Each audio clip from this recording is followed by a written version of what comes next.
Are you looking for relevant healthcare information?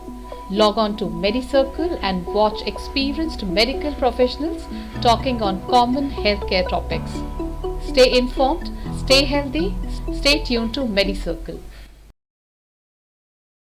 मेरी circle में हम अपने दर्शकों के लिए लगातार ट्रेंडिंग हेल्थ रिलेटेड टॉपिक्स लाते रहते हैं और इसमें हमारी मदद करने के लिए हम देश के जाने माने प्रतिष्ठित डॉक्टर्स के साथ जुड़ते हैं। हेलो नमस्कार, मैं हूं प्राजता मेहरा और आप देख रहे हैं मेरी circle. Today on our hypertension awareness series we have doctor Navjeet Talukdar with us. Doctor Navjeet Talukdar एक हृदय रोग विशेषज्ञ हैं और इन्हें इस क्षेत्र में 10 वर्षों का अनुभव है। Earlier, having worked for Medanta Hospital, presently आप दिल्ली के बत्रा हॉस्पिटल में कार्डियोलॉजी कंसल्टेंट हैं। आपने ASAN medical centre Seoul south Korea में इंटरवेंशनल कार्डियोलॉजी में ट्रेनिंग और अनुभव भी प्राप्त किया है। He has received भारतीय सम्मान by NBT in 2018, ICH Excellence Award by Ayushman Bharat न्यास 2021 and Doctor of Excellence Award by IMA south Delhi 2022। आपको कार्डियोवास्कुलर सिस्टम में कई रिसर्च पेपर लिखने का भी अनुभव है। यह हमारा सौभाग्य है कि मेरी सर्कल के माध्यम से आज हम डॉक्टर नवजीत तालुकदार के साथ भेंट कर रहे हैं। नमस्कार सर, कैसे हैं आप? नमस्कार, आपका स्वागत है। आभारी हूँ आपका। आपने इतना सुंदर शब्द में मेरा इंट्रोडक्शन किया, सच में मैं आभारी हूँ, धन्य हूँ आपका। The pleasure is ours और हम आपसे ज्यादा खुश तो हम हैं कि हमारे दर्शकों को आज इतने अच्छे डॉक्टर से बातचीत करने का मौका मिल रहा है और हम हाइपरटेंशन के बारे में जानने जा रहे हैं, जो कि एक बहुत ही करंट डेवलपिंग प्रॉब्लम होती जा रही है पूरे भारतवर्ष में। तो सर, पहला प्रश्न है और ये प्रश्न थोड़ा सा हाइपरटेंशन के बारे में जानने से पहले ही पूछ रही हूँ, क्योंकि मैक्सिमम लोग यही जानना चाहते हैं कि हाइपरटेंशन के इलाज के लिए जीवन शैली में सबसे अच्छे बदलाव क्या होते हैं? वेल, हाइपरटेंशन या उच्च रक्तचाप भारतवर्ष में एक एक्चुअली हमारे लिए एक साइलेंट किलर के रूप में प्रतीत हो रही है। हमें समझ में नहीं आ रहा है। अभी रिसेंटली एक बहुत बड़ा स्टडी हुए थे जिसका नाम है India heart study. India heart study में हमारी Batra hospital under the study was done under the chairmanship of Dr. Upinder Kaul, and I was also involved with the study. हम 6 शहरों में और 27 बी कैटेगरी शहर में हम लोगों ने हाइपरटेंशन या उच्च रक्तचाप से पीड़ित लोगों को संख्या जानने की कोशिश करी, एंड उससे कुछ तथ्य प्रकट होकर आई है जो कहता है कि भारतवर्ष में compare to the western population हमें हाइपरटेंशन 10 साल पहले अटैक करता है। जितना भी कार्डियोवास्कुलर डिजीज है उसकी बैकग्राउंड में हाइपरटेंशन का जो इन्फ्लुएंस है, वर्ल्ड ओवर डाटा 40 से 50% है। हमारे यहाँ उससे भी 5% ज्यादा है। मतलब हमारे यहाँ 10 साल पहले हम लोग अटैक हो रहे, और 10 साल पहले का मतलब वेस्टर्न पॉपुलेशन में अगर 50 से 60 साल के लोग ज्यादातर पीड़ित हो रहे, हमारे यहाँ 35, 40 और 10 साल पहले। और मन कीजिएगा, उस समय हमारी सबसे प्रोडक्टिव टाइम होती है।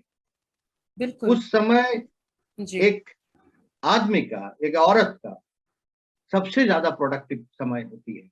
राइट। और विचित्र विषय ये है कि वर्ल्ड ओवर जो population of proportion of persons involved with hypertension, even in males and females, is more for us. We are having younger population, we are having more women representation, and हमारी hypertension के साथ कुछ और चीज जुड़े हुए हैं, जैसे कि 70 से 80% लोगों को ऑब्स्ट्रक्टिव स्लीप एपनिया या श्वास जनित कारण इसमें जुड़े हुए हैं, जो कि डिटरमाइन नहीं होते। ये याद रखना बहुत जरूरी है जी कि जितना लोगों को हाइपरटेंशन हमें दिखाई दे रही है, उसकी 50% लोग हमें दिखाई नहीं देते। मतलब वो आते ही नहीं है डॉक्टर के पास, या हमारी एक्सेसिबिलिटी नहीं होती है। तो रूल ऑफ 50 ये कहते हैं जितना भी लोग आ रहे हैं 50% को पता ही नहीं है कि उनको हाइपरटेंशन है। जिनको पता है हाइपरटेंशन है वो 50% दवा लेते नहीं है। जो दवा लेते हैं उसकी 50% में दवा एडिक्वेट लेते नहीं है, मतलब एक बार दवा ले गया, फॉलो अप नहीं किया, फिर बीच में छोड़ दिया। कंट्रोल जी। तो आखिर में जाके ओनली 25 से 27% लोगों को, प्रतिशत लोगों को इफेक्टिव ट्रीटमेंट ऑफ हाइपरटेंशन मिलती है। हाइपरटेंशन में हम ट्रीटमेंट क्यों करते हैं? बीपी को कम करने के लिए नहीं, बट बीपी से होने वाली जो कॉम्प्लिकेशंस है, जैसे कि आंखें जनित हाइपरटेंसिव रेटिनोपैथी की इन्फ्लुएंस कम करना, हृदय जनित कारण को कम करना और किडनी जनित कारण को कम करना। तो hypertension is a silent killer. इसकी जो बेसिक एक्सप्लोसिव ग्रोथ है, not only in India but across south east Asia, ठोस करके तो हमें मिली नहीं, लेकिन जीवन शैली में stress, excessive carbohydrate intake, high salt intake, high intake of trans fat, dietary factors, pollution is something what we don't talk about because it is inconvenient. It is inconvenient to the entire politics, morality, everything. So true. Platform के जरिए हम ये कहना चाहेंगे लोगों को, जागरूकता pollution के प्रति और बढ़ाए, बिल्कुल, और स्ट्रेस फैक्टर को कम कीजिए, रिफाइंड फूड, एक्सेसिव प्रिजर्वेटिव युक्त फूड, ये सब कम करे, नेचुरल फूड लीजिए, स्ट्रेस कम कीजिए, डायबिटीज की प्रोपोर्शन कम कीजिए, बिकॉज डायबिटीज होने से आपको बीपी बढ़ने का या उच्च रक्तचाप बढ़ने के चांस ज्यादा बढ़ जाती है। और रेगुलर चेकअप में रहिए। ब्लड प्रेशर चेक करना कोई बड़ी बात नहीं है, 300-400 रुपया में आपका ब्लड प्रेशर मेजरिंग इंस्ट्रूमेंट आ जाती है। जो दिल्ली में खास करके मोहल्ला क्लिनिक है, वहां आप जा सकते हो and you can just check your blood pressure. Any सरकारी हॉस्पिटल में यू जा सकते हो, just check your blood pressure. Even a private hospital में भी कहीं भी जाओ, 10 रुपए देके आप ब्लड प्रेशर चेक कर सकते हो।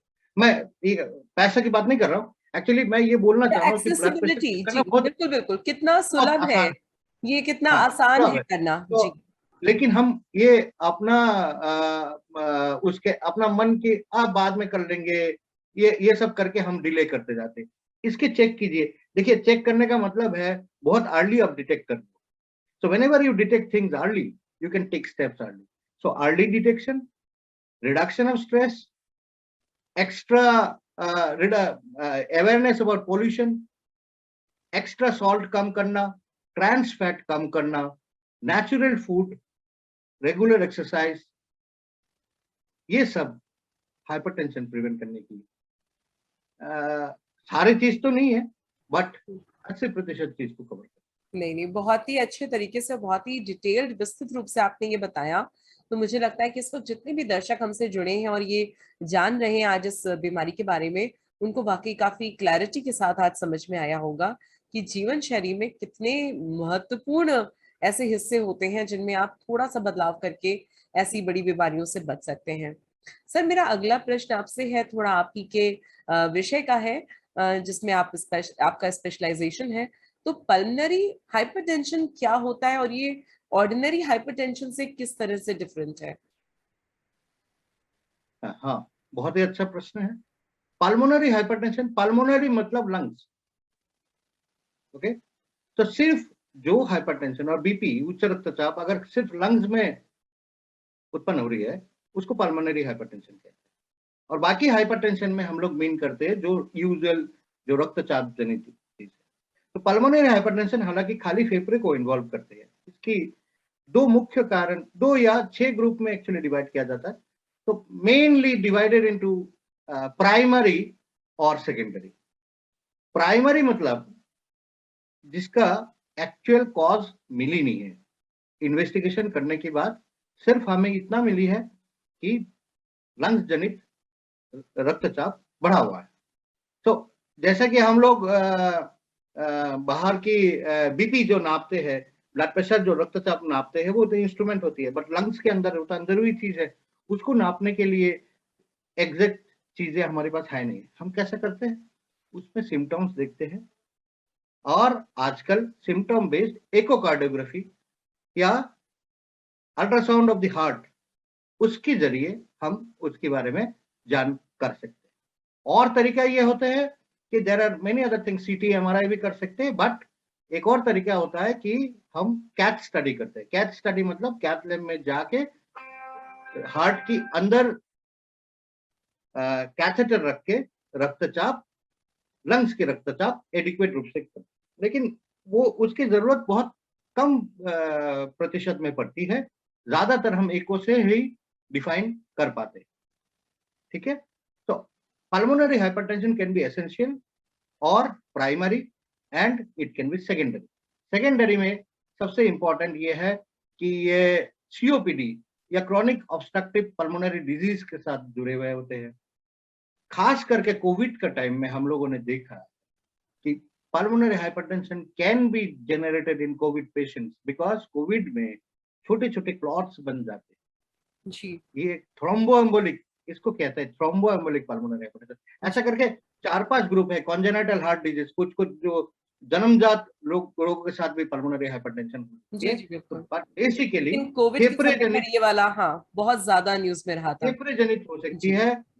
So it can be primary, it can be secondary, it can be related with congenital heart disease, chronic obstructive lung disease, HIV के साथ हो सकती है, फिर आजकल कोविड का साथ हमें दिखाई दे रही है, and many other causes, secondary causes. Primary pulmonary hypertension पहले बहुत ज्यादा घातक माना जाते थे, उनको कहते थे कि ये ऑर्फन डिजीज है, मतलब ये डिजीज होने से 5 साल में 80% लोगों को मृत्यु हुई। So it was called orphan disease. But that was जी with the newer development of medicines, now we have achieved long-term mortality reduction, morbidity reduction, and improvement in quality of life. मैं एक उदाहरण देता हूं, एक मेरा ही पेशेंट है, वो आज से 7 साल पहले वो आई थी, जस्ट प्रेगनेंसी के बाद उनको बहुत ज्यादा सांस का तकलीफ हुई और चेस्ट पेन हुआ। तो लोगों को समझ में नहीं आ रहा था, जब इकोकार्डियोग्राफी करा गया तो पाया गया उनकी लंग्स का प्रेशर बहुत बढ़ी हुई है। So subsequent investigation was done.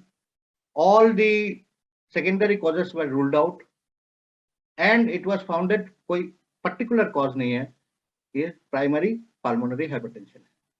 So primary pulmonary hypertension generally in women post pregnancy वो होते हैं, ज्यादातर केस में 30 या 40 साल का उम्र में इसकी प्रकट होने के चांस होती है, कभी कभी अर्ली भी हो जाती है, 30 से 40 साल का उम्र में प्रकट होने की चांस होती है। एनीवे वो लेडी आई थी एंड शी वाज, उन्होंने पढ़ा इंटरनेट में उसके बारे में, और उनको लगा कि अभी अभी तो मेरा बच्ची पैदा हुई है और मैं तो खत्म हो जाऊंगा। एंड वो बोलने लगी कि डॉक्टर साहब मैं ना इनको एटलीस्ट खरा देखना चाहता हूँ। देखिए कितना छोटा सा आशा है उनका, खरा देखना चाहता हूँ, मतलब साल भर इनको दूध पिलाना चाहता हूँ, खरा देखना चाहता हूँ। तो मैंने कहा कि चलो विल ट्राई। तो हमने भी जो भी मॉडर्न ट्रीटमेंट उस समय का था हमने स्टार्ट किया जी। She became better, her lifestyle became better. The child now is 7 to 8 years old. अब वो कह रही है कि मैं एटलीस्ट कॉलेज तक देखना चाहता हूँ। ये है आशा। एंड ये मैं ये कह रहा हूँ कि पिछले 7 साल में ना there were 4 major developments in the field of pulmonary hypertension. जी। दवाएं प्रकट हुई। बेसिकली 3 स्तंभ है इनकी, इनको कहते हैं कि एक क्लॉट को प्रिवेंट करने की, एक खून पतला करने वाली कंपोनेंट एक होती है, दूसरा वेसल को डायलेट करने की फॉस्फोडाइएस्टरेज इनहिबिटर कहते हैं, उसमें भी काफी सारे चेंजेस है। सबसे पहले सिल्डेनाफिल यूज करते थे, आजकल भी होते हैं, बट टाडालाफिल बहुत सारा डेवलपमेंट हो गया। और एक वो है, एक और category of the third category of drugs phosphodiesterase inhibitors वो भी यूज होते हैं। एक सबसेट है जो क्रॉनिक थ्रोम्बोएम्बोलिक पल्मोनरी हाइपरटेंशन होते हैं, उन पे पहले द ट्रीटमेंट ऑफ चॉइस है सर्जरी, बट उनमें ही मेसिटेंटन नामक एक दवा कमाल कर रही है। तो now with pulmonary hypertension 20 years mortality is also found. Patient can have relatively better quality of life. हाँ, पूरा नॉर्मल तो हो नहीं जाती है, पूरा लंग का प्रेशर नॉर्मलाइज नहीं होती है, लेकिन काफी हद तक we can decrease the thing, improve the quality of thing, and patient can be given a decent quality of life.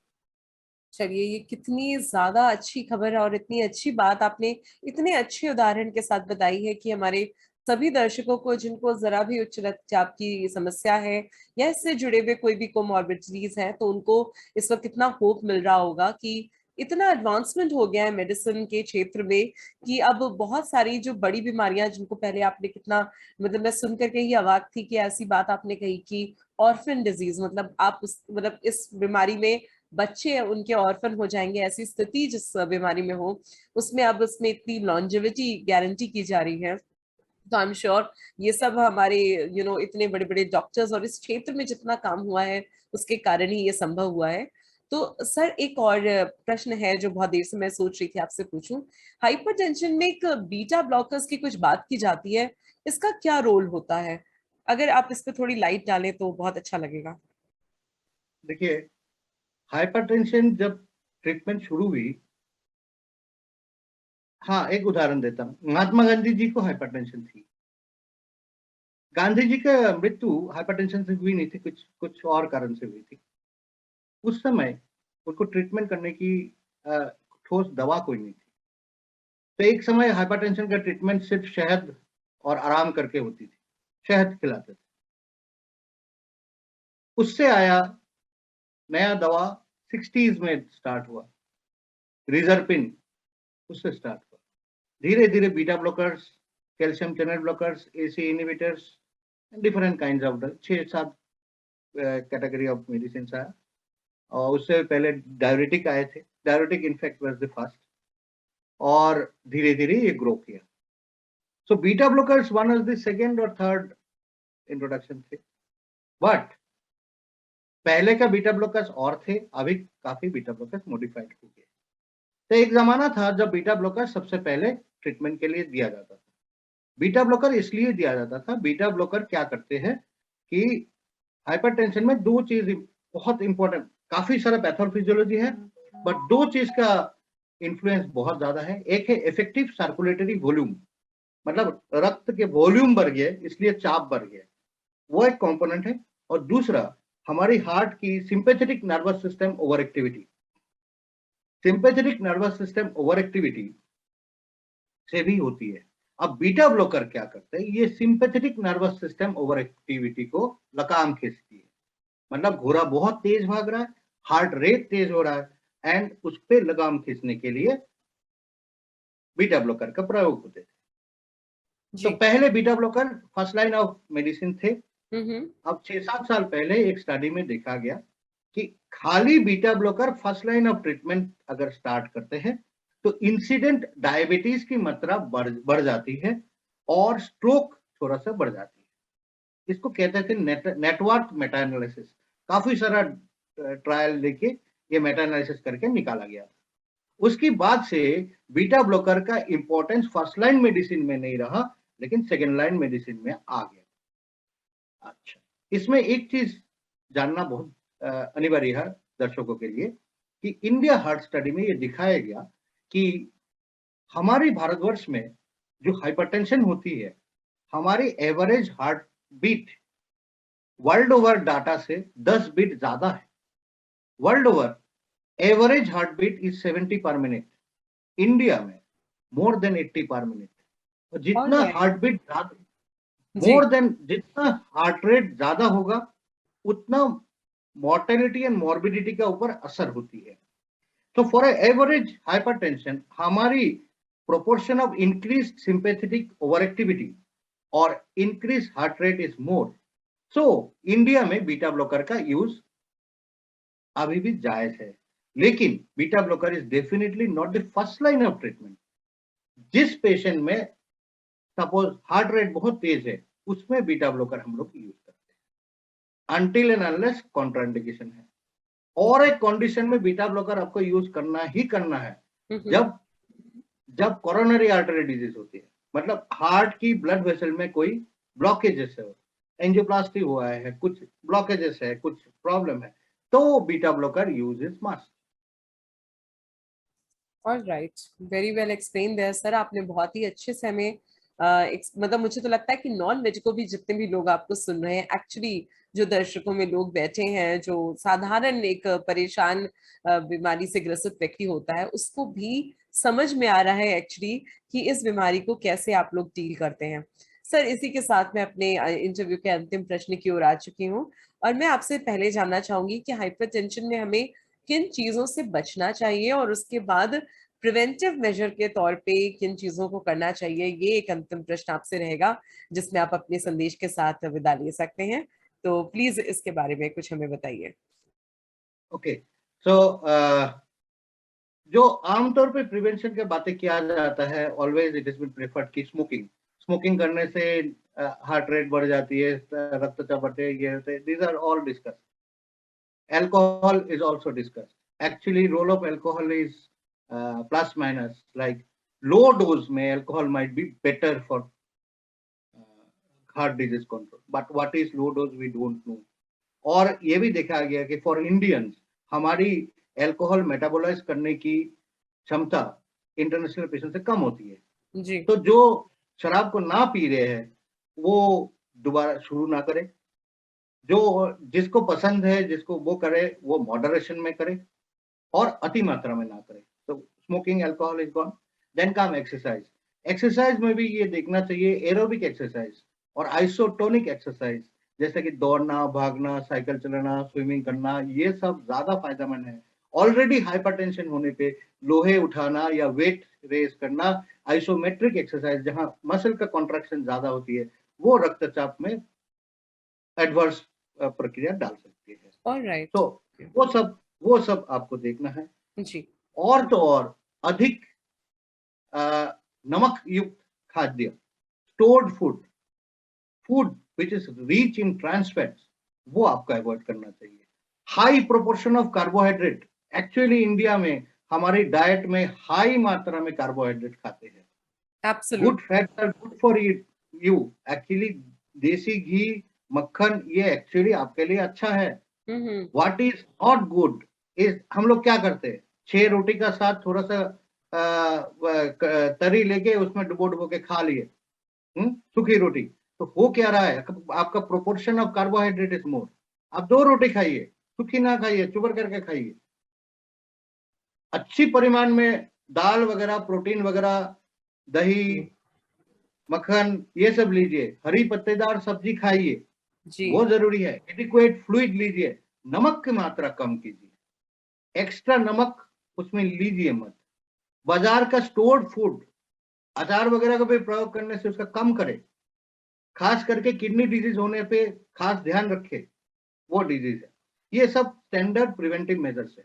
But मैं जो कहने के लिए इस मंच की मैं वो करूंगा, शायद हमें इससे भी ज्यादा important, we are a country of 2 billion, so हमारी, और हम लोग गरीब है, तो हमारी सिस्टम कुछ और होना चाहिए। मेरे को ऐसा लगता है कि खास करके हम अगर घर की माताएं और बहनों को हम इस डिजीज की और जीवन शैली के बारे में अवगत कराए, वो कैसा हो सकती है।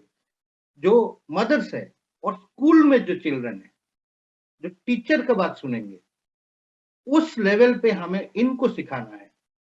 हाइपरटेंशन का डॉक्टरी उनको सिखाना है। अगर स्कूल से बच्चा क्लास 1 से ये सब आइडिया लेके बड़ा होगा तो वो प्रिवेंशन मोर इफेक्टिव होगा। अभी हम कर क्या रहे हैं, all our talks are directed towards adults. हम अपने बच्चों को नहीं सिखाते। बिल्कुल बिल्कुल, और बहुत ही सुंदर। हर अदर टॉक जी, और हर अदर टॉक्स पोस्ट घर की मर्दों के लिए अवेलेबल है। हमें तो हमारी घर की माताएं और बहनों को सिखाना है, ताकि वो घर की जो नींव है, वो एक लेडी है, वो बच्चों को फिक्स करते हैं, वो घर चलाती है, वो डिसाइड करते हैं। Even working mothers, they only decide what kind of food should come. And you know, the greatest influence of over a child is actually of mother. सही Okay, बात, so true. jokingly it is said that paternity is an accident, but then you know, I'm just putting in a lighter vein. What I want to stress is, ये हमारी जो axis change करना है thought की, we should teach our children, जो कि हमारी भारतवर्ष की बच्चे हैं, फ्यूचर की सिटीजन है, नागरिक है, उनको नर्सरी क्लास 1 से सिखाया जाए। कौन सिखाएगा? टीचर। तो टीचर को अवगत कराया जाए। स्कूल में ऑडियो विजुअल और इन्फ्लुएंस डालकर पहले से इनके दिमाग में घुसाया जाए, और घर की माता और बहनों को हम ये सिखाएं। This is the most effective strategy perhaps for a country like us, because we cannot afford mass scale में बाद में जब डिजीज ऑलरेडी हो जाएगा उसको ध्यान रखना। तो we need a total change in our thought, physical exercise बढ़ाना, हरे पत्तेदार साग सब्जी खाना, नमक के इंक्रीज कम करना, और बाजार का प्रिजर्वेटिव युक्त खाद्य को कम करना। ये इसका ऊपर बात करते जाए तो हम पूरा शाम बात कर सकते हैं, लेकिन सही बात है। मैं सोचता हूँ इतना मैं कह के समाप्त करना चाहूंगा। नहीं, बहुत ही अच्छी बातों के साथ, बहुत ही पॉजिटिव थॉट के साथ आपने इस इंटरव्यू को समापन की ओर ले गए हैं आप, तो मैं उसके लिए वाकई बहुत ही ज्यादा शुक्रगुजार हूँ आपकी। और आपने इतनी सुंदर बात कही है कि हम एडल्ट्स को हम जब ये नॉलेज देते हैं तो they have lived almost half of their productive life already, they have you know already a set mindset उनका बन चुका होता है, एक जो उन्होंने जो नुकसान करना होता है और जो स्वभाव उनका बन चुका होता है वो ऑलरेडी सेट हो चुका होता है, जिसमें बदलाव लाना, बिहेवियरल चेंजेस लाना बहुत ही टफ होता है, मुश्किल होता है। लेकिन अगर हम बच्चों पे और महिलाओं पे काम करते हैं तो ये एकदम रूट पे जाता है, और वहां से जो बदलाव आएगा, स्पेशली आजकल के बच्चों को, बहुत प्यारी बात आपने कही कि अगर उन्हें बचपन से अवेयरनेस होगी, अगर हम विदेशों को ही देख लें सर, आप कहीं भी अब्रॉड चले आइए, बच्चों को आप एकदम छोटा 1-2 साल का बच्चा भी देखेंगे तो उसे पता है कि घर से बाहर निकलना है तो सनस्क्रीन लगा के निकलना है, बिकॉज उनके यहाँ पे सूर्य की तीव्रता इतनी ज्यादा होती है कि उन्हें स्किन कैंसर होते हैं। तो वो उनके सिस्टम में इनग्रेन्ड हो चुका है बच्चों के कि घर से बाहर निकलना है तो सनस्क्रीन लगाना है। तो क्यों नहीं हमारे जैसे देश में बचपन से उस स्वस्थ भोजन शैली को हम लोग क्यों नहीं अपना पाते? बहुत ही अच्छी बात कही है डॉक्टर साहब। जितना आपसे बातचीत करके, मिल करके अच्छा लगा, उतना ही आपकी बातों ने असर किया है, ना सिर्फ मुझ पे, और मुझे लगता है सभी दर्शकों को भी ये सारी काम की बातें बहुत पसंद आई होंगी। तो मैं पूरी मेरी सर्कल की टीम की ओर से आपको धन्यवाद देना चाहती हूँ। आपने अपना इतना कीमती समय हमें दिया, इतनी अच्छी बातें शेयर की। It was really a pleasure having you today. बहुत बहुत धन्यवाद सर। नमस्कार। Keep your blessings. Thank you.